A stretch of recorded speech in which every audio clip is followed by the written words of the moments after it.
আল্লাহ কয় ইবলিস শুনছো শুনছো আমার আইয়ুব কি কয়।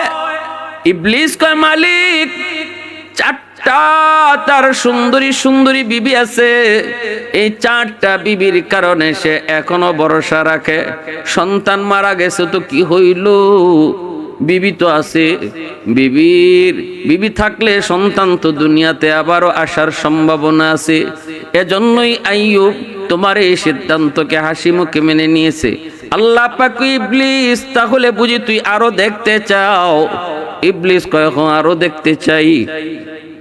আল্লাহ পাকের হুকুম, মালাকুল মউত আজরাইল চারজন বিবির ভিতরে তিনজন যে রাতে এক জায়গায় ঘুমাইছেন, আর আইয়ুব আলাইহিস সালামের খেদমতে ছিলেন বিবি রহিমা।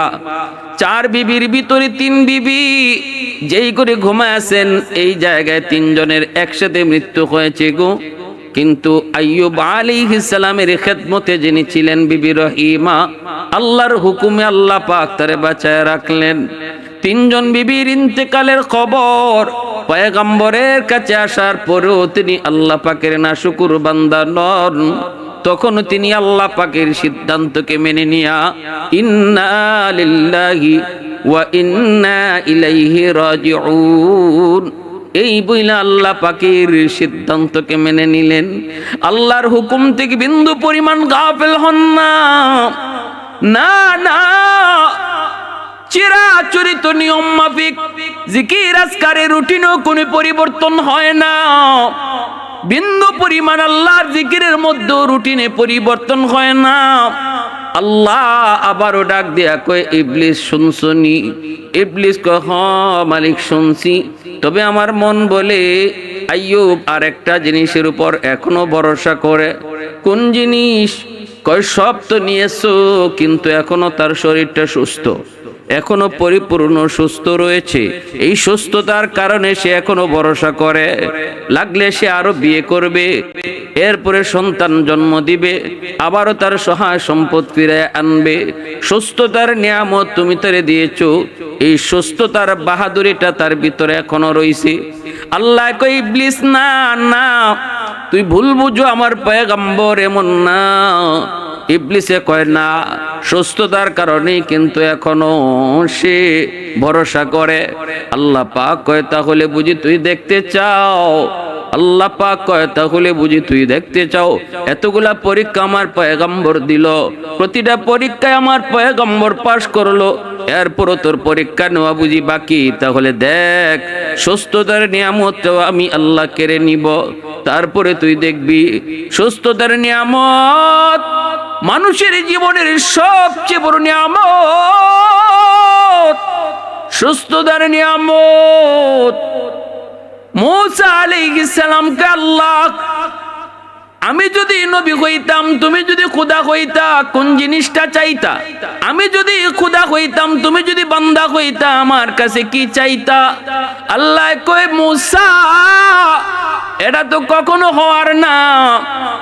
মূসা নবী কয় মালিক আমিও জানি এটা কখনো হবে না, কিন্তু আমার একটা উদ্দেশ্য আছে। আল্লাহ একটু কও কও, আমি খোদা হইলে তুমি আমার কাছে কি চাইতা? আল্লাহ কয় যদি এমন কখনো হয়, এমন কখনো হইতো, তাহলে আমি সুস্থতার নিয়ামত তোমার কাছে চাইতাম। এজন্য সুস্থতা এত বড় নিয়ামত। মূসা নবীর সাথে সাথে আল্লাহ কয় মালিক আমি পেয়ে গেছি, আমি যে উদ্দেশ্যে তোমার কাছে এই প্রশ্ন করেছিলাম, জবাব পেয়ে আমিও তোমার কাছে কি চাইবো এটা পেয়ে গেছি। আল্লাহ তুমি আমাকে সুস্থতার নিয়ামত তুমি দান করো, কারণ সুস্থতার নিয়ামত যার কাছে থাকবে তার নামাজ ভালো লাগবে, সুস্থতার নিয়ামত থাকলে পরে রোজা রাখা সম্ভব হবে, সুস্থতার নিয়ামত থাকলে আল্লাহর জিকির আজকার করতে ভালো লাগবে। সুস্থতার নিয়ামত কত বড় নিয়ামত বুঝে আসে তখন যখন একজন মানুষ অসুস্থ হয়। সুস্থ থাকতে সুস্থতার নিয়ামত কেউ বুঝে না, সুস্থতার কদর কেউ করে না। আল্লাহর নবী কই দুইটা নিয়ামতের ব্যাপারে মানুষ সবচেয়ে বেশি গাফেল হয়। এই দুইটা নিয়ামতের ব্যাপারে সব সবচেয়ে বেশি গাফিল হয়। যখন এই দুইটা নিয়ামত চলে যায় তখন তারা নিয়ামতের কদর বুঝে। এক হলো আসিহা, 2 নম্বর হলো আল ফারাগা। একটা হলো সুস্থতা আর একটা হলো অবসরতা। যখন মানুষ সুস্থ থাকে তখন সুস্থতার কদর বুঝে না, অসুস্থ হলে কদর বুঝে। আবার যখন মানুষ অবসর থাকে তখন সে অবসর নিয়ামতের কদর বুঝে না। যখন ব্যস্ত হয়ে যায় তখন অবসরতার নিয়ামতের কদর তখন তার বুঝে আসে। আফসোস করে আর কয়, হায় রে, এখন তো নফল বন্দিগি বেশি পারি না, এত কাজে ব্যস্ত হয়ে পড়লাম। এখন তো এত জিকির আজকার পারি না, এত কাজে ব্যস্ত হয়ে পড়লাম। এখন তো এত কোরআন তেলাওয়াত পারি না, এত কাজে ব্যস্ত হয়ে পড়লাম। হায় আফসোস, কিছুদিন আগেও তো আমি এত ব্যস্ত ছিলাম না, তখন তো দৈনিক 1 পারা কোরআন পড়তে পারতাম। তখন ওই আফসোস গুলা করে, কিন্তু থাকতে কদর বুঝে না। এজন্যই আইয়ুব আলাইহিস সালামের সুস্থতার উপরে পরীক্ষা শুরু হয়ে গেল। আল্লাহর হুকুমে শরীরের মধ্যে পোকা ধরলো, পোকা সারা শরীর পচতে লাগলো, ছোট ছোট টুসা পড়ে গেল, টুসার ভিতরে পোকা জন্ম নিল। এই দুর্গন্ধ শরীর থেকে বের হতে লাগলো। ঘরের মধ্যে দুর্গন্ধ, কেউ থাকতে পারে না। মানুষেরা কয়, ও আইয়ুব, কেমনে তোমার নিয়ে থাকবো? আইয়ুব আলাইহিস সালামকে রেখে মানুষ আপনজন প্রিয়জন কেউ কাছে থাকলো না, সব দূরে চলে গেল। মানুষেরা কয়, রহিমা, বাঁচতে যদি চাও তাহলে তুমিও আইয়ুব রে সাইরা চলে যাও। কিন্তু আল্লাহর বান্দি, ও আমার মা বোনেরা শুনো, স্বামীর প্রতি কি পরিমাণ ভালোবাসা ভক্তি! দুর্গন্ধে কেউ টিকতে পারলো না, কিন্তু বিবি রহিমা মানুষদেরকে ডাক দিয়া কয়, তোমাদের নাকি গন্ধ লাগে, কিন্তু আমার নাকি গন্ধ লাগে না। কারণ আমার স্বামী শুধু স্বামী না, তিনি আল্লাহর পয়গম্বর। তোমরা যদি না পারো তাহলে যার যার মতো সরতে পারো, কিন্তু আমি রহিমা জান যাবে গো, আমার স্বামীর খেদমত থেকে আমি দূরে যাব না। কয়, তাহলে স্বামীর নিয়ে তাড়াতাড়ি দূরে চলে যাও। রাস্তায় চলে আসলেন, ঘর থেকে এলাকা থেকে মানুষেরা বের দেয়, রাস্তায় চলে আসলেন। পথিকেরা কই, রহিমা, তোমরা যদি এখানে বসা থাকো, আইয়ুবের শরীরের দুর্গন্ধের কারণে আমরা চলাচল করতে পারি না গো, অন্য কোথাও চলে যাও। চলে গেলেন হাওরে। জমি জমার কাম কাজ করে কৃষকেরা, এরা বাধা দেয়, এখানে যদি থাকো জমি জমায় কাম করা আমাদের পক্ষে সম্ভব হবে না। আল্লাহর বান্দি রহিমা, স্বামী স্ত্রীর ভিতরে কি পরিমাণ মহব্বত, কি পরিমাণ ভালোবাসা, আমার মা বোনেরা একটু খেয়াল করে শোনো। একজন স্ত্রী স্বামীর প্রতি কতটা ভক্তি, কতটা শ্রদ্ধা। বিবি রহিমা আল্লাহর পয়গম্বর আইয়ুব আলাইহিস সালাম, বনি ইসরাইলের একজন জলিলুল কদর পয়গম্বর আইয়ুব আলাইহিস সালাম। আল্লাহ পাক রব্বুল আলামিন যেমন তারে নবুয়তি দান করলেন, তেমন তারে বাদশাহীও দান করলেন। সহায় সম্পদ, কোনো কিছুতেই তার কোনো কমতি নেই। যত প্রকারের নিয়ামত, সকল নিয়ামত আল্লাহ তার নবীকে, তার পয়গম্বরকে আল্লাহ দান করলেন। কি পরিমাণ কঠিন মুসিবত তার পরীক্ষা দিয়েছেন গো, একটু দিলটা নরম করে কথাগুলি বুঝো। আমার মা বোনেরা একটু খেয়াল করে শোনো। একজন স্ত্রী হইয়া বিবি রহিমা কেমন করে তিনি স্বামীর প্রতি এতটা ভক্তি, এতটা শ্রদ্ধা, এতটা স্বামীর প্রতি ভালোবাসা। যেই সংসারে স্বামী স্ত্রীর মধ্যে ভালোবাসা থাকে, এই সংসারটা দুনিয়াতেই জান্নাতের টুকরা হয়। সন্তানের মধ্যেই ভালোবাসার প্রভাব পড়ে, সন্তান মেধাবী হয়, সন্তানের স্বাস্থ্য সুন্দর হয়, সন্তান সুস্বাস্থ্য এবং সুচিন্তিত ভাবে সুন্দরভাবে গড়ে ওঠে। যেই ঘরের মধ্যে স্বামী স্ত্রীর মধ্যে দ্বন্দ্ব হয়, ঝগড়া হয়, গালাগালি হয়, এর বদ আসরটাও সন্তানের উপরে পড়ে। স্বামী স্ত্রীর ভিতরে ভালোবাসা শুধু দুইজনের জন্যই ভালো নয়, এর ভালো আসর সন্তানের উপর যে যেমন ভাবে পড়ে, খারাপ এবং মন্দ, এই মন্দ কাজের আসরটাও সন্তানের উপরে যায় বেশি পড়ে। ভাইরা বন্ধুরা, এজন্য একটু শুনুন, আইয়ুব আলাইহিস সালাম আল্লাহ পাকের পয়গম্বর, জলিলুল কদর পয়গম্বর, কোন দিক দিয়ে তার নিয়ামতের কমতি নাই। যত প্রকারের নিয়ামত আল্লাহ তারে, সকল নিয়ামত আল্লাহ তারে দান করেছেন। সুস্থতার নিয়ামত দান করেছেন আল্লাহ তারে, সম্পদের নিয়ামত দান করেছেন, সন্তানের নিয়ামত আল্লাহ দান করেছেন, বিবির নিয়ামত আল্লাহ তারে দান করেছেন। অভাব তার কোনো দিক দিয়ে নাই। 70 বছরের ভিতরে আইয়ুব আলাইহিস সালামের কোনোদিন কোনো অসুস্থতা হয় নাই, এমনকি ঘাম বেশি পর্যন্ত উঠে নাই। এত বড় নিয়ামত, ছোট্ট থেকে ছোট্ট কোনো মুসিবত 70 বছরের ভিতরে ওনার জীবনে আসে নাই। শারীরিক বিন্দু পরিমাণ অসুস্থ হন নাই। এর ভিতরে তিনি আল্লাহ পাকের গুণগান, আল্লাহ পাকের প্রশংসা, আল্লাহ পাকের বন্দেগী, আল্লাহ পাকের জিকির আজকারে কোনো কমতি নাই। আমাদের ভিতরে তো এমনও কিছু মানুষ আছে, নিয়ামতের ভিতরে যখন ডুবে যায় তখন আল্লাহকে ভুলে যায়। ধন দৌলতের মালিক হলে সে আল্লাহকে ভুলে যায়। টাকা পয়সার মালিক হলে মসজিদ থেকে দূরে সরে যায়। অন্যায় কাজে, মন্দ কাজে লিপ্ত হয়। পয়সা খরচ করবে কোন জায়গায়? মদ খায়া পয়সা খরচ করে, গাঞ্জা খায়া পয়সা খরচ করে, নারীবাজি কইরা পয়সা খরচ করে। কিন্তু আল্লাহ পাক রব্বুল আলামিন একজন মানুষকে, আল্লাহ পাক ধন দৌলত দিয়াও আল্লাহ পরীক্ষা নেয়। গরিবকেও আল্লাহ পাক গরিবী হালত নিয়েও পরীক্ষা নেয়। ধনীকে আল্লাহ পরীক্ষা নেয়, ধন দৌলত পাইয়া সে শুকরিয়া আদায় করলো কিনা। আর গরিবকে আল্লাহ পরীক্ষা নেয়, গরিবী হালতে তাইকেও সে সবর করলো কিনা। এই পরীক্ষা অনেকেই বুঝে না রে আল্লাহর গোলাম, অনেকেই বুঝে না। না বুঝা গরিব অনেক সময় আল্লাহর উপর অভিমান কইরা আল্লাহর বন্দেগী থেকে দূরে সরে যায়। আর ধনী সম্পদ পায়া সে বেলাইনে বেফতে চলে যায়। এজন্য এই দুনিয়াটা মানুষের জন্য পরীক্ষার হল। গরিব হলো তুমি পরীক্ষা দিতেছো, ধনী হলো তুমি পরীক্ষাই দিতেছো। ওয়ালা নাবলুওয়ান্নাকুম বিশাইইম মিনাল খাউফি ওয়াল জু' ونقص من الأموال والأنفس والثمرات وبشر الصابرين। আল্লাহ পাক রব্বুল আলামিন পরীক্ষার কথা আয়াতে আয়াতে, জায়গায় জায়গায় আল্লাহ পাক বলে দিয়েছেন। অন্য আয়াত পবিত্র কোরআনের সূরাতুল মুলকের মধ্যে আল্লাহ বলেন, আল্লাযী খালাকাল মাউতা ওয়াল হায়াতা, আল্লাযী খালাকাল মাউতা ওয়াল হায়াতা লিয়াবলুয়াকুম আইয়ুকুম আহসানু আমালা। আল্লাহ পাক রব্বুল আলামিন হায়াত মউত নামক এই দুনিয়ার জীবন ব্যবস্থাটারে আল্লাহ পাক দিছেনি পরীক্ষার ভিতরে। অতএব ধনীও পরীক্ষার হলে, গরিবও পরীক্ষার হলে।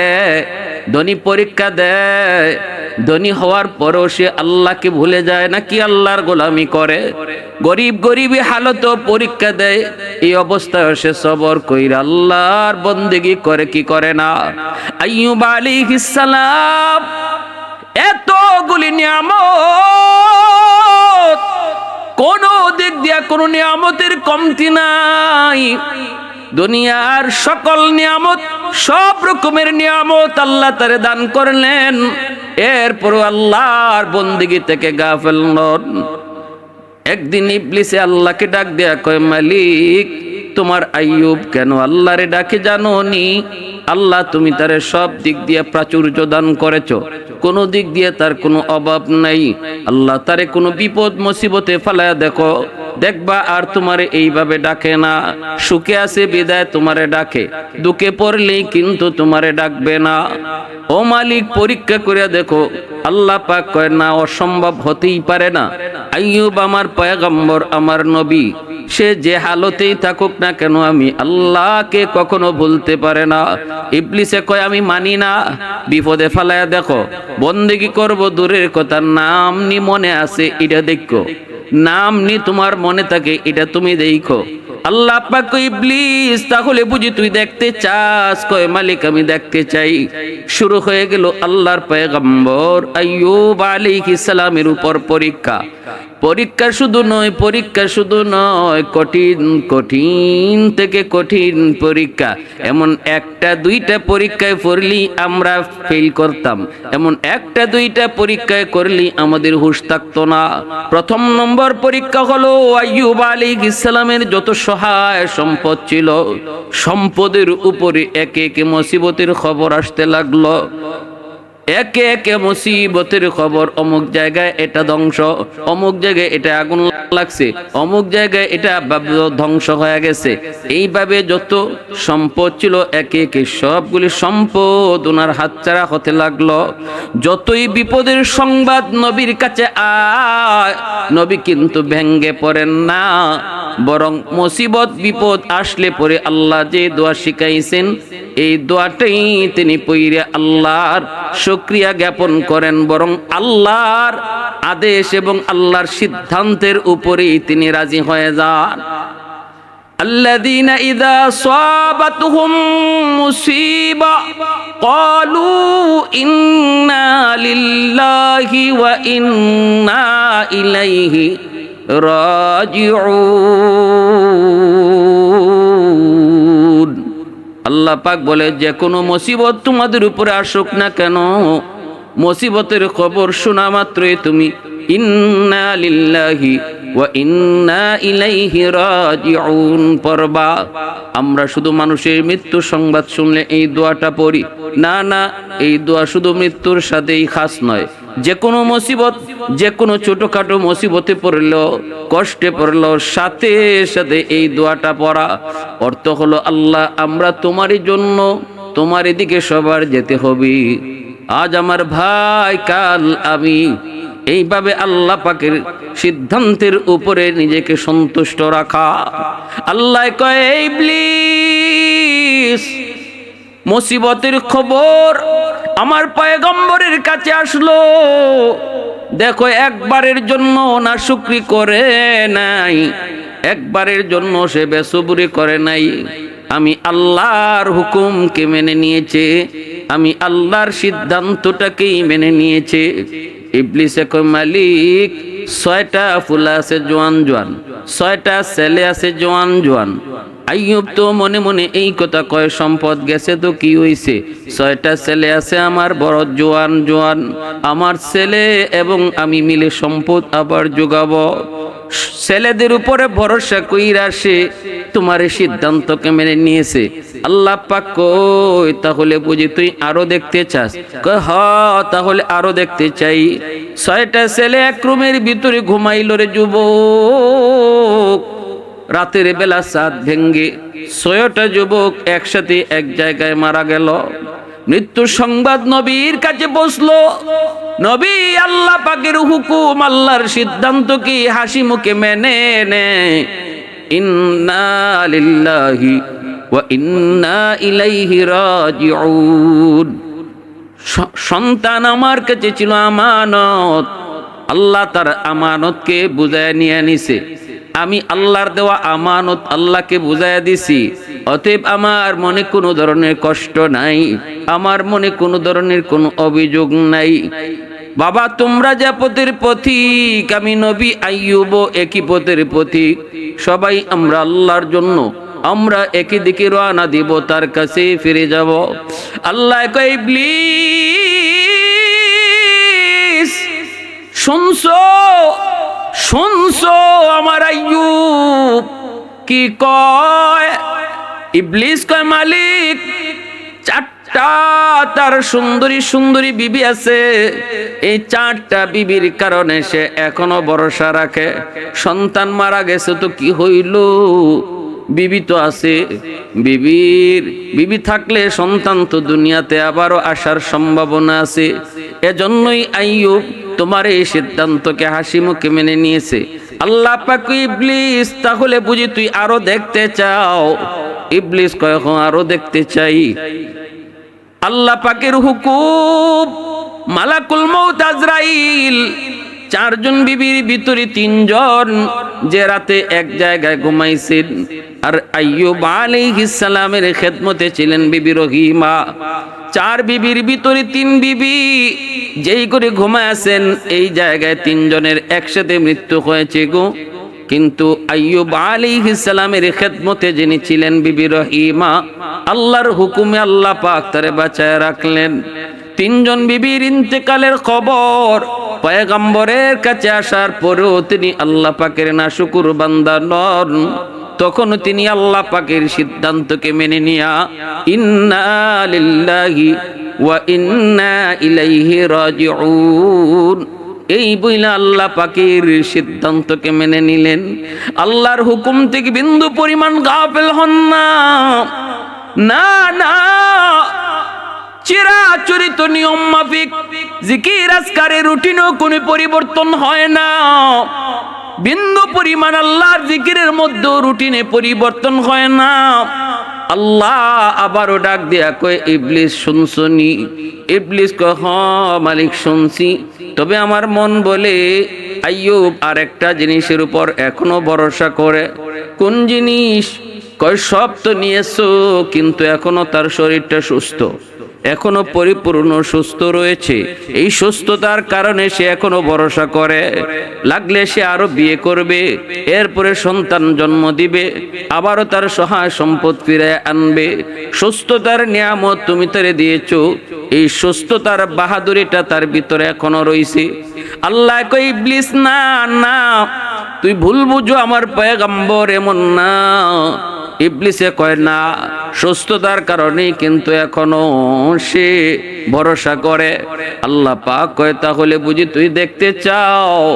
আল্লাহ পাক কয় তাহলে বুঝি তুই দেখতে চাও?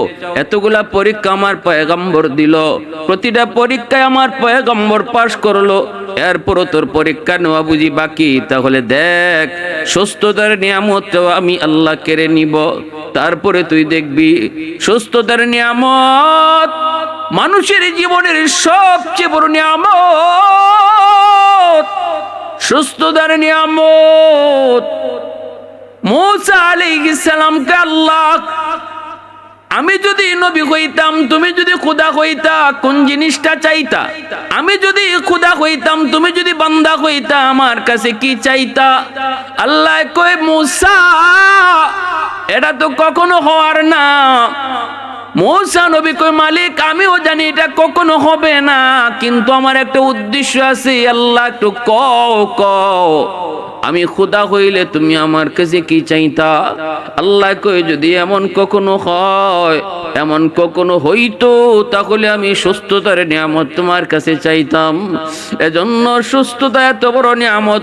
মূসা নবীর সাথে সাথে আল্লাহ কয় মালিক আমি পেয়ে গেছি, আমি যে উদ্দেশ্যে তোমার কাছে এই প্রশ্ন করেছিলাম, জবাব পেয়ে আমিও তোমার কাছে কি চাইবো এটা পেয়ে গেছি।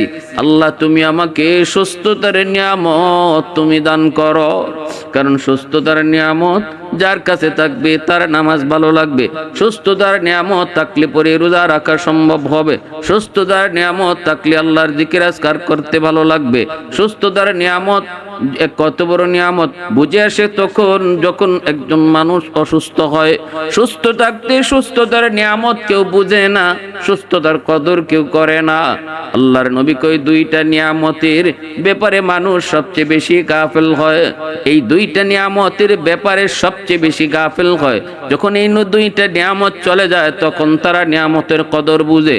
এক হলো আসিহা, দুই নম্বর হলো আল ফারাগা। একটা হলো সুস্থতা আর একটা হলো অবসরতা। যখন মানুষ সুস্থ থাকে তখন সুস্থতার কদর বুঝে না, অসুস্থ হলে কদর বুঝে। আবার যখন মানুষ অবসর থাকে তখন সে অবসর নিয়ামতের কদর বুঝে না, যখন ব্যস্ত হয়ে যায় তখন অবসরতার নিয়ামতের কদর তখন তার বুঝে আসে। আফসোস করে আর কয়, হায় রে, এখন তো নফল বন্দিগি বেশি পারি না, এত কাজে ব্যস্ত হয়ে পড়লাম, এখন তো এত জিকির আজকার পারি না, এত কাজে ব্যস্ত হয়ে পড়লাম, এখন তো এত কোরআন তেলাওয়াত পারি না, এত কাজে ব্যস্ত হয়ে পড়লাম। হায় আফসোস, কিছুদিন আগেও তো আমি এত ব্যস্ত ছিলাম না, তখন তো দৈনিক এক পারা কোরআন পড়তে পারতাম। তখন ওই আফসোস গুলা করে, কিন্তু থাকতে কদর বুঝে না। এজন্যই আইয়ুব আলাইহিস সালামের সুস্থতার উপরে পরীক্ষা শুরু হয়ে গেল। আল্লাহর হুকুমে শরীরের মধ্যে পোকা ধরলো, পোকা সারা শরীর পচতে লাগলো, ছোট ছোট টুসা পড়ে গেল, টুসার ভিতরে পোকা জন্ম নিল, এই দুর্গন্ধ শরীর থেকে বের হতে লাগলো। ঘরের মধ্যে দুর্গন্ধ, কেউ থাকতে পারে না। মানুষেরা কয়, ও আইয়ুব, কেমনে তোমার নিয়ে থাকবো? আইয়ুব আলাইহিস সালামকে রেখে মানুষ, আপনজন প্রিয়জন কেউ কাছে থাকলো না, সব দূরে চলে গেল। মানুষেরা কয়, রহিমা, বাঁচতে যদি চাও তাহলে তুমিও আইয়ুব রে সাইরা চলে যাও। কিন্তু আল্লাহর বান্দি, ও আমার মা বোনেরা শুনো, স্বামীর প্রতি কি পরিমাণ ভালোবাসা ভক্তি! দুর্গন্ধে কেউ টিকতে পারলো না, কিন্তু বিবি রহিমা মানুষদেরকে ডাক দিয়া কয়, তোমাদের নাকি গন্ধ লাগে, কিন্তু আমার নাকি গন্ধ লাগে না, কারণ আমার স্বামী শুধু স্বামী না, তিনি আল্লাহর পয়গম্বর। তোমরা যদি না পারো তাহলে যার যার মতো সরতে পারো, কিন্তু আমি রহিমা জান যাবে গো, আমার স্বামীর খেদমত থেকে আমি দূরে যাব না।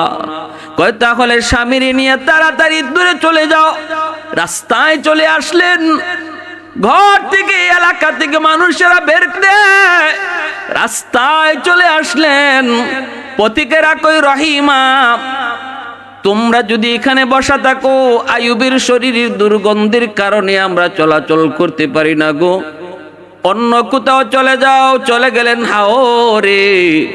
জমি জমার কাম কাজ করে কৃষকেরা, এরা বাধা দেয়, এখানে যদি থাকো জমি জমায় কাম করা আমাদের পক্ষে সম্ভব হবে না। আল্লাহর বান্দি রহিমা, ইনি গরিব ঘরের কোনো মেয়ে নন রে যুবক, গরিব ঘরের কোনো মেয়ে নন, তিনিও একজন রাজকন্যা, তিনি একজন জমিদারের মেয়ে, গোষ্ঠী এবং গোত্র নবী পয়গম্বরের গোত্র ইউসুফ আলাইহিস সালামের বংশের মেয়ে।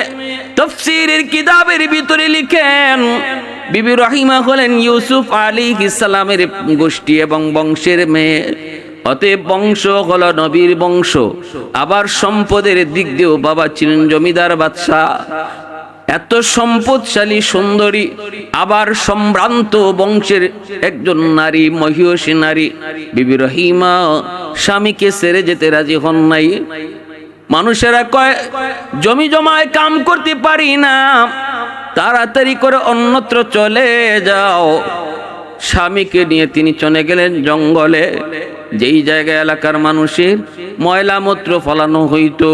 একটা ডাস্টবিন ছিল, যেই ডাস্টবিন থেকে এত দুর্গন্ধ বের হতো, মানুষেরা এর পাশ দিয়ে যাইতো না, এত দুর্গন্ধ।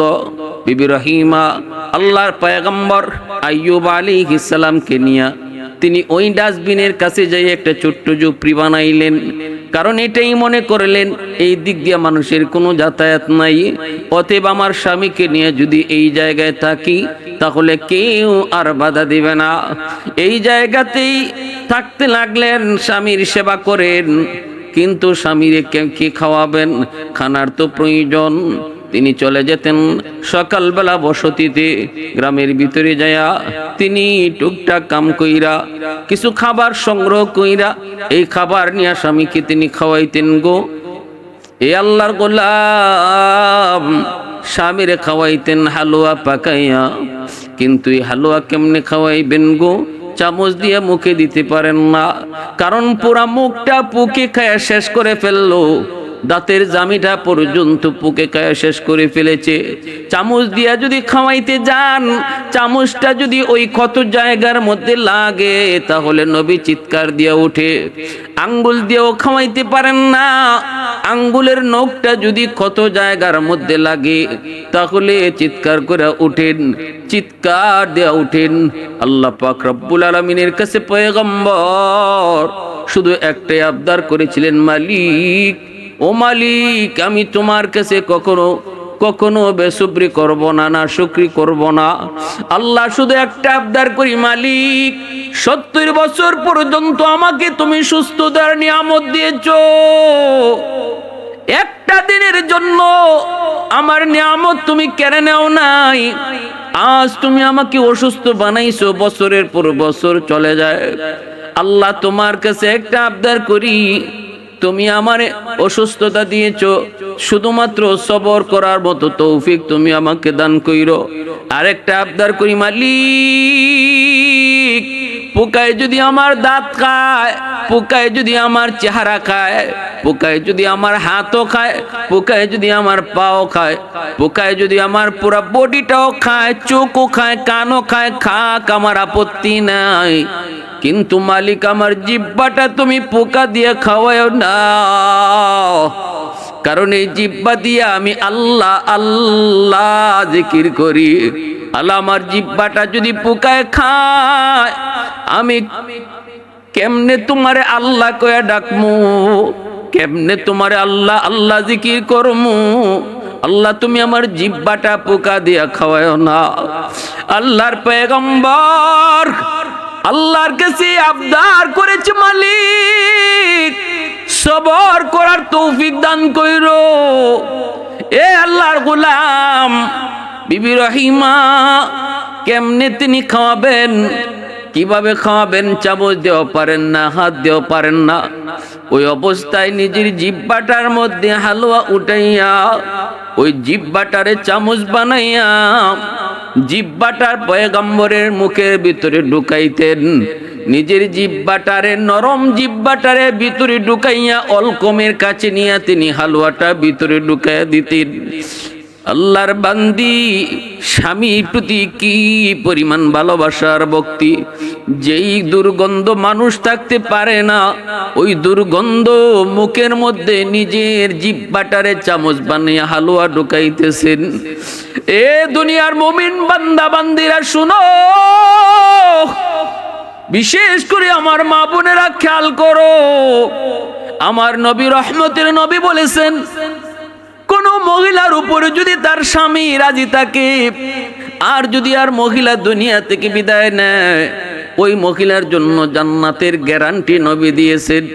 আল্লাহর নবী বলছেন, যদি আল্লাহর পরে কাউকে সেজদা করার আদেশ আল্লাহ দিত, তাহলে আমি নবী বলি, মালিক দুনিয়ার নারীদেরকে তার স্বামীকে সেজদা করার জন্য আদেশ দিয়ে দিত। এতটা সম্মান, এতটা ইজ্জত আল্লাহ পাক স্বামীকে দিয়েছেন রে আল্লাহর বান্দি।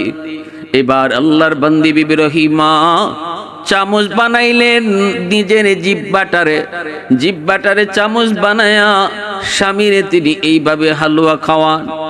একদিন জিহ্বার মধ্যে একটা পোকায় কামড় মারলো। ওই পোকার কামড় খাইয়া বিবি রহিমা চিৎ হইয়া মাটিতে পইরা গেলেন, বেহুশ হয়ে গেছেন যন্ত্রণায়। হুশ ফিরার পর স্বামীকে ডাক দিয়া বলেন, স্বামী গো, কেমনে আপনি সহ্য করেন এতগুলি পোকার কামড়? একটা পোকার কামড় আমি সহ্য করতে পারলাম না। আর আজকে আপনি বছরের পর বছর, এতটা বছর যাবত কেমনে আপনি পোকার কামড় সহ্য করেন গো স্বামী? একটু আল্লাহর কাছে বলেন, একটু আল্লাহর কাছে চান, আল্লাহ যেন আপনারে সুস্থ করে দেয়। পয়গম্বর আইয়ুব আলাইহিস সালাম বিবিকে ডাক দিয়ে বলেন, বিবি, তুমি কি অধৈর্য হয়ে গেছো? তুমি কি অধৈর্য হয়ে গেছো গো বিবি? যদি তোমার কষ্ট হয় তাহলে তুমি চলে যাও। তোমার যদি কষ্ট হয় তুমি চলে যাও, আমার কোনো আপত্তি নাই, আমি তোমার উপর রাজি আর খুশি। ওই দিন যদি ওই বিবিদের সাথে তুমি ওই ঘরে ঘুমাইতে, তাহলে আজ তুমিও দুনিয়া থেকে বিদায় হয়ে যেতে। একা একাই আমি মালিকের কাছে শুধু হাত পাতে তাকায় থাকতাম। অতএব বিবি গো, এমন কথা কইও না। 70 বছর যে মালিক আমারে সুস্থ রাখলো, আর আজকে কয় বছর হইছে? 17 বছর হইছে। 16-17 বছর, এখনো 70 বছরের কাছেও যায় নাই। 70 বছর যদি আমি অসুস্থ থাকি, তাহলে তো 70 বছর সুস্থ থাকার বরাবর হয়, নিয়ামতের বরাবরে হয়। এখনো তো বরাবরই হয় নাই। তাহলে কোন মুখে আমি মালিককে ডাক দিয়া কইমো, আল্লাহ তুমি আমারে সুস্থ করো, আল্লাহ তুমি আমারে সুস্থ করো? কোন মুখে আমি চাইমু? না না, আমি পারবো না। যদি তোমার কষ্ট হয় বিবি গো, তুমি চলে যেতে পারো। সাথে সাথে বিবি রহিমা স্বামীর পা জড়ায় কান্না শুরু করে দিলেন, আর বলতেছেন, স্বামী গো, আমি ভুল করেছি, আমাকে আপনি মাফ করে দেন। আমি আর জীবনে কোনোদিন এমন কথা বলবো না, কোনোদিন এমন কথা আমি বলবো না।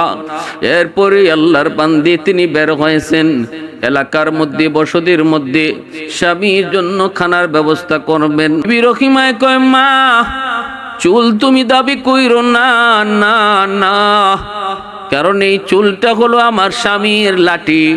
আমার স্বামী আল্লাহর পয়গম্বর, অসুস্থ মানুষ, হাজত সারার জন্য তিনি যখন উঠতে চান, তখন আমার লম্বা চুলটা দইরা তিনি লাঠি বানাইয়া উঠেন।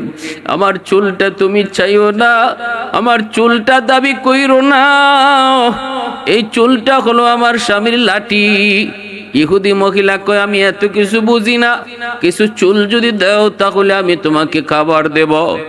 বাধ্য হয়ে বিবি রহিমা স্বামীর কথা মনে করে নিজের চুল দিয়া দিলেন। এইদিকে ইহুদি মহিলা কিছু চুল কাইটা রাখলো, আর তিনি খাবার নিয়ে রওনা দিছেন। ইবলিস সাথে সাথে পয়গম্বরের কাছে হাজির হয়ে কয়, মানুষের সুরত ধরে কয়, আইয়ুব, রহিমা যে প্রতিদিন তোমার জন্য খাবার নিয়ে আসে, জানো নি কেমনে আনে? কয়, কেমনে? কয়, মানুষের বাড়িতে চুরি কইরে তোমার জন্য খানা নিয়ে আসে। পয়গম্বর কয়, অসম্ভব, আমার বিবি এমন হতেই পারে না, কারণ সে শুধু বিবি নয়, সেও পয়গম্বরের বংশের। সে শুধু বিবি নয়, সেও পয়গম্বরের বংশের। অতএব পয়গম্বরী রক্ত যার দেখে আসি, সে কখনো চোর হতে পারে না। ইবলিস কয়, আমার কথা যদি বিশ্বাস না হয়, তাহলে আজকে আসার পরে দেখো, এক ঘরে চুরি করতে যায়, তা সে ধরা পড়ে গেছে, তখন তার চুল কেটে দিয়েছে। যদি চুল কাটা পাও, তাহলে তুমি বুঝবা সে চুরির ধরা পড়ছে। তোমার কাছে মিথ্যা বলবে, কিন্তু আমি যা বলতেছি তাই ঠিক। আল্লাহর পয়গম্বর এই কথা শুনে বড় কষ্ট পেলেন দিলের মধ্যে।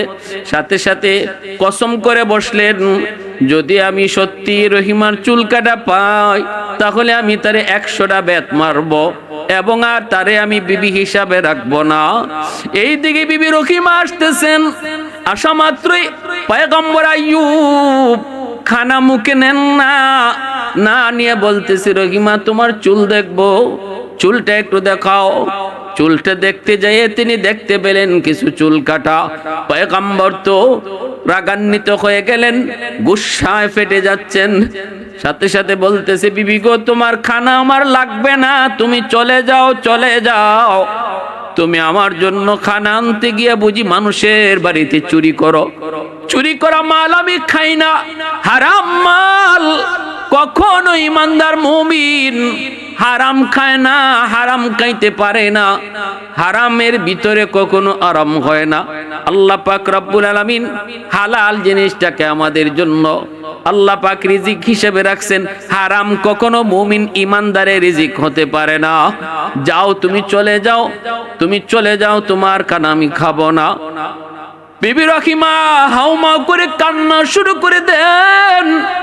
স্বামীর পা জড়ায় কয়, স্বামী গো, কসম খুদার, আমি চুরি করি নাই, আমি চোর না গো স্বামী, চোর না। আমি খানা পাই না কোথাও। একজন মহিলা আমার চুল কাটার শর্ত দিয়ে আমাকে কিছু খানা দিয়েছে।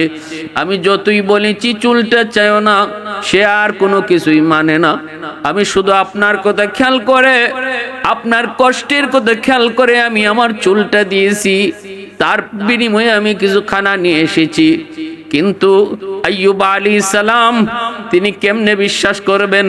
সাথে সাথে আল্লাহ জিব্রাইল রে পাঠায়, কই জিব্রাইল তাড়াতাড়ি আমার হাবিবের কাছে, আমার বন্ধুর কাছে যাও, আমার পয়গম্বরের কাছে যাও, জয়া পয়গম্বরকে বলো রহিমা যা কইছে তাই ঠিক, আর আগে যে কয়ে গেছে সে হলো ইবলিস।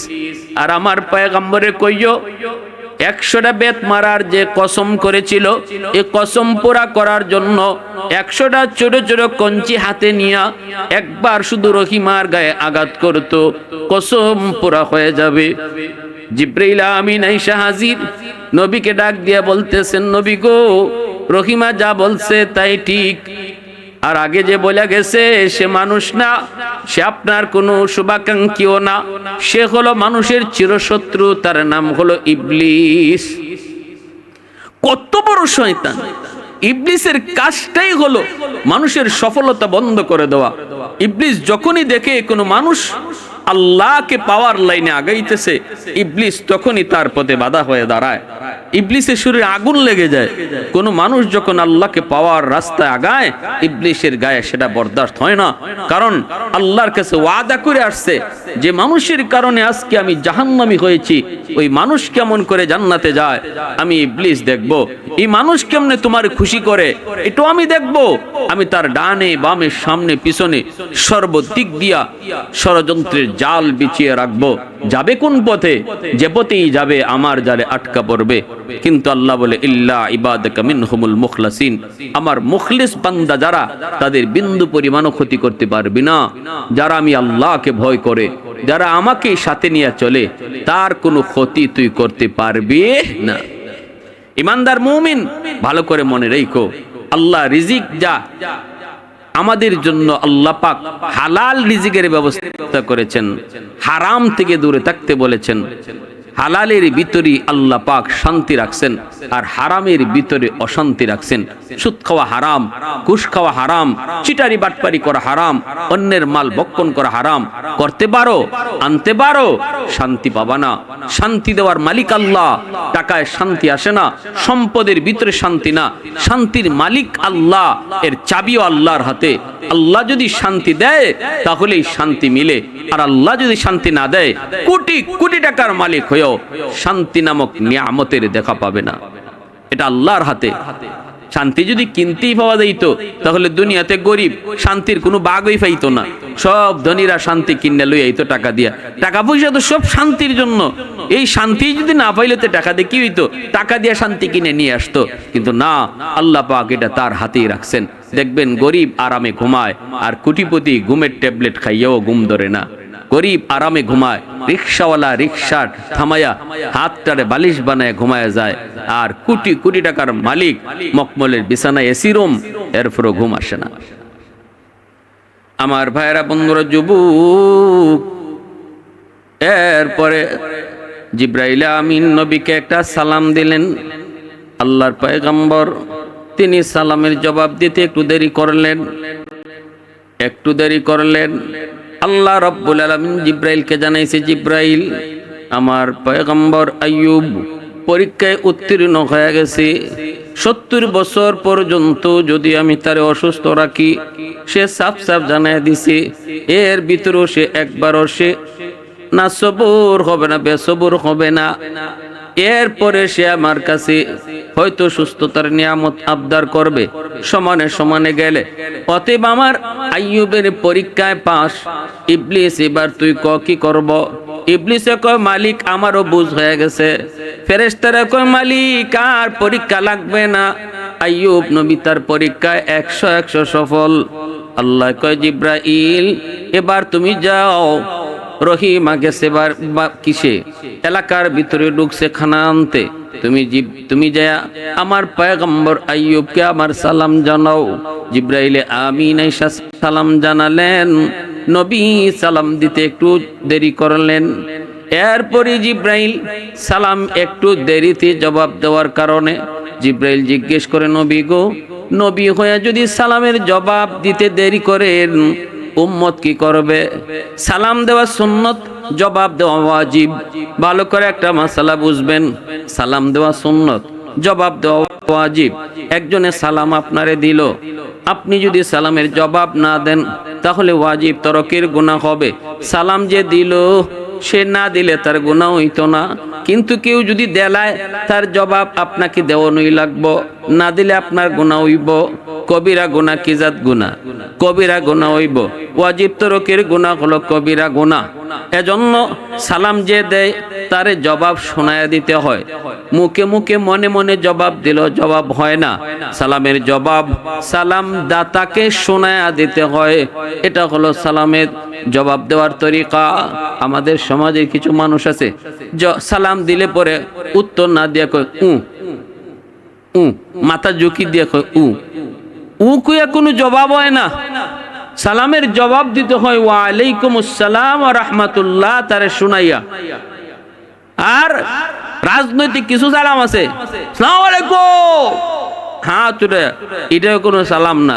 সালামের গোষ্ঠীও না, সালামের বংশও না, সালামের সয় না। কিছু মানুষ আছে আসসালামু আলাইকুমও কয় না, কয় সালাম আলাইকুম। সাম শব্দ আরবিতে মরণ। আমরা সালাম দেই তোমার উপর শান্তি বর্ষিত হোক, আর যে সালাম আলাইকুম কয় এটার অর্থ হইল তুই তাড়াতাড়ি মর। এটা দোয়া করলো না, এটা বদ্দুয়া দিল, তো বদ্দুয়া দিল। অতএব সালাম কোনো ফ্যাশন না, সালাম কোনো মোশন না, সালাম কোনো ক্রেডিট না, সালাম কোনো বাহাদুরি না, সালাম কোনো রাজনৈতিক ইশারা না। সালাম হইল আল্লাহকে খুশি করার একটা ইবাদত। এটা ইবাদত করলে যে আগে দেয় তারে আল্লাহ পাক 10টা সওয়াব দান করে। কোন কোন যে সালাম আগে দেয় তারে 100টা নেকি দান করা হয়। জবাব অবশ্যই দিতে হবে। যে সালাম দিল তারে শোনায়া জবাব দিতে হবে, শোনায়া জবাব দিতে হবে। প্যারে হাজিরিন, এজন্য আইয়ুব আলাইহিস সালাম একটু দেরি করছেন। জিব্রাইল আমিন বলছেন, নবী গো আপনি দেরি করলেন কেন? পয়গম্বর আইয়ুব সাথে সাথে নিজের উযর পেশ করেন আর বলেন, ওগো আল্লাহর ফেরেশতা জিব্রাইল, আপনি যখন আমাকে সালাম দিয়েছেন তখন আমার জিহ্বার মধ্যে একটা পোকা ছিল, পোকাটায় আমার দাঁতের মারি খাইতেছে। আমি যদি ওই সময়ে সালামের জবাব দিতাম তাহলে আমার জিহ্বা থেকে পোকাটা হয়তো মাটিতে পড়ে যেত। আমি ভয় পেয়েছি কিয়ামতের ময়দানে এই পোকা যদি আল্লাহর কাছে নালিশ করে, আল্লাহ তোমার পয়গম্বর আইয়ুবের জিহ্বায় বসাছিলাম, আমারে খাইতে দেয় নাই, জিহ্বা থেকে ফালাইয়া দিছে। কি জবাব দিব, কি জবাব? এই ভয় আমার অন্তরের ভিতরে আসলো। আমি ভাবলাম আমার পোকাটা আল্লাহর মেহমান হয়ে আইছে, তার মতো সে চলে যাক, এরপরে আমি সালামের জবাব দিব। পোকাটা যখন আমার জিহ্বা থেকে সরছে তখন আমি আপনার সালামের জবাব দিছি। আল্লাহ পাক জিব্রাইল ডেকে, জিব্রাইল আমার পয়গম্বর আইয়ুব রে কেমন পাইছো? জিব্রাইল কয়, মালিক ভাষা নাই, ভাষা নাই। আল্লাহ সুপারিশ করি আর পরীক্ষা নিও না। আল্লাহ কয়, আইয়ুব রে কও নিজের পায়ের গোড়ালি দিয়া মাটিতে আঘাত করত, পানি বের হবে, এই পানি নিয়ে গোসল করতে কও, সব পোকাগুলা শরীর থেকে ঝরে পড়বে। জিব্রাইল কয়, নবী গো পায়ের গোড়ালি দিয়ে আঘাত করেন। আইয়ুব নবী কয়, ভাই জিব্রাইল পাই তো নাই, গোড়ালি পাই ভাই কই? জিব্রাইল কয়, যতটুকু আছে এতটুকু দিয়ে আঘাত করেন। আঘাত করা মাত্রই পানি বের হতে লাগলো। এই পানি দিয়ে আপনি গোসল করেন, পানি পান করেন। গোসল করলেন, পানি খাইলেন, সাথে সাথে শরীর থেকে ঝরঝর করে সবগুলি পোকা পড়ে গেল। আল্লাহ পাক রব্বুল আলামিন কয়, আইয়ুব গোসল করে উঠা মাত্রই দেখবা তুমি পূর্ণ 25 বছরের যুবক। নবী দেখতেছেন তার সেই পুরনো যৌবন ফিরে এসেছে, পুরনো যৌবন ফিরে এসেছে। আল্লাহ পাক রব্বুল আলামিন হারানো যৌবন আবার তার ফিরিয়ে দিলেন।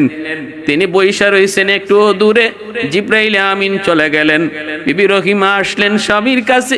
আয়েশা দেখেন যেখানে ঝুপড়ি ছিল ঝুপড়িতে স্বামী নাই, ভয় পেয়ে গেছেন। আল্লাহর কাছে কান্দে, মালিক আমার স্বামীরই বুঝি বাগে খেয়ে ফেলেছে। তাকায় দেখেন উঁচা একটা জায়গায় একটা যুবক বসা, পিছন দিক দিয়া চেহারা ঠিক মতো দেখা যায় না। কাছে যায় পিছন থেকে ডাক দিয়ে বলেন, কে গো তুমি? ওখানে আমার স্বামী ছিলেন অসুস্থ, আল্লাহর পয়গম্বর। তুমি কি তারে কখনো দেখেছো? তুমি কি তারে দেখেছো? আমি তো তারে জায়গায় পাইতেছি না। নাকি তারে কোনো বাঘ ভাল্লুক খেয়ে ফেললো? নবী কোনো জবাব দেয় না, জবাব দেয় না। বারবার জিজ্ঞানোর পর এইবার তিনি জবাব দিয়ে কয়, রহিমা, কারে তুমি কি জিগাইতেছো? যারে তুমি জিগাইতেছো সেই তো তোমার স্বামী আইয়ুব। এই বইলাই তিনি চেহারাটা ঘুরাইলেন, ঘুরাইয়া বিবির কাছে গেলেন আর গিয়া বলেন, রহিমা দেখো তো 25 বছরে আমার যে যৌবন কালটা ছিল, ওই যৌবনের চেহারাটা একটু খেয়াল করো। খেয়াল কইরাই তিনিও চিনে ফেললেন স্বামীরে। সাথে সাথে বুকে জড়ায় নিলেন আর বলতেছেন, বিবি গো, এটা মালিকের পরীক্ষা ছিল। আমি পরীক্ষায় পাশ করার কারণে আল্লাহ পাক আমার হারানো সকল নিয়ামত আল্লাহ আবার ফিরিয়ে দিছি। আল্লাহ পাক রব্বুল আলামিন বিবিদেরকে আল্লাহ ফিরিয়ে দিছে, সন্তানও আল্লাহ আবার ফিরিয়ে দিছে, ক্ষমতা আল্লাহ ফিরিয়ে দিছে, সহায় সম্পদ সব কিছু আল্লাহ ফিরিয়ে দিছে। এমন কি বলা হয়েছে তাফসীরের কিতাবে, আইয়ুব আলাইহিস সালাম যে দিক দিয়া যাইতেন ওনার পিছন দিক দিয়া এরকম স্বর্ণের বৃষ্টি পড়তো। অতীতে যে নিয়ামত ছিল, হারানো নিয়ামত আল্লাহ যা ফিরিয়ে দিছে, ডাবলের ডাবল আল্লাহ নিয়ামত আবার ফিরিয়ে দিছে। এজন্য ভাইরা বন্ধুরা একটু দিলটারে নরম করে ঘটনা থেকে শিক্ষা নিব। বিশেষ করে আমার মা বোনেরা খেয়াল করে শুনেন, স্বামীর এতাত, স্বামী ভক্তি আল্লাহর কাছে কত পছন্দ, আল্লাহর কাছে কত পছন্দ। একজন স্ত্রী স্বামীর প্রতি ভক্তি আর সেবা, স্বামীর সেবা কইরা, স্বামীর আনুগত্য কইরা আল্লাহর কতটা প্রিয় হইতে পারে, এর উজ্জ্বল দৃষ্টান্ত আর নজির হলো বিবি রহিমার সেই সেবা। এজন্য আমার মা বোনদেরকে বলবো, সর্বদা স্বামীর প্রতি ভক্তি রাখি, স্বামীর আনুগত্য করি। আর স্বামীদেরকে বলবো, স্ত্রীকে আমরা মহব্বত করি, ভালোবাসি। ভালোবাসা বিয়ের আগে নয়, ভালোবাসা হবে বিয়ের পরে। স্বামী স্ত্রীর মধ্যে আল্লাহ পাক আমাদের সবাইকে বুঝার এবং আমল করার তো